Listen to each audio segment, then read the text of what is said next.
streaming the meeting, and to thank you, regardless of your viewpoint, for taking the time to participate in this debate.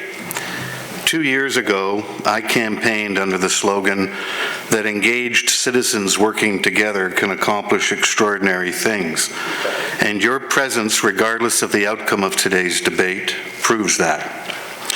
We should all be grateful that we are living in a country that is a representative democracy, where individual liberty and fundamental human rights are cherished, and freedom of speech means we openly accept and tolerate differing views.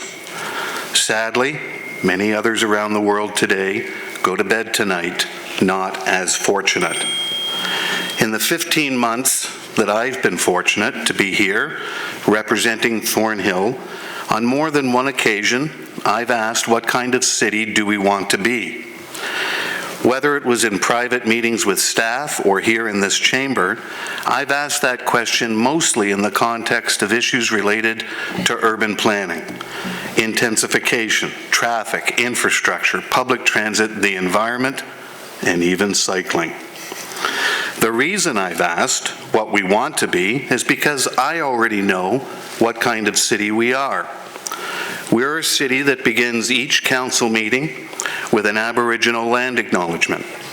We're a city that attracts high-tech businesses and talent. We're a city that leads the way in recycling styrofoam and textiles. We're a city with employees dedicated to serving residents in ways that would make the private sector blush. We're a city with the lowest average rate of tax increase in the GTA for 15 consecutive years. We're a city that's twinned with 3 others and has a cultural collaboration with the Yamatum First Nation to promote harmony and goodwill. We're a city that takes pride in saying we are Canada's most diverse. And we too are a city big enough to acknowledge we're imperfect and do not always get it right. I've heard from many people, mostly keen observers of City Hall, and there are lots of them, that this term of council is different. This council is more collaborative, more collegial, more willing to work together to make Markham even better than those of recent memory. Naturally, I'd like to believe that's true. So, when we have an issue that so clearly divides us and our community, you have to question why. My grandfather,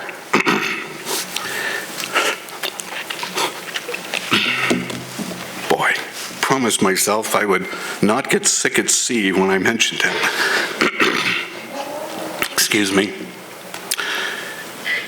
A Canadian soldier of the Great War and twice wounded by the enemy was, I am proud to say, and in spite of his close calls on European battlefields with people trying to kill him, quite progressive, accepting, and open-minded for someone of his generation.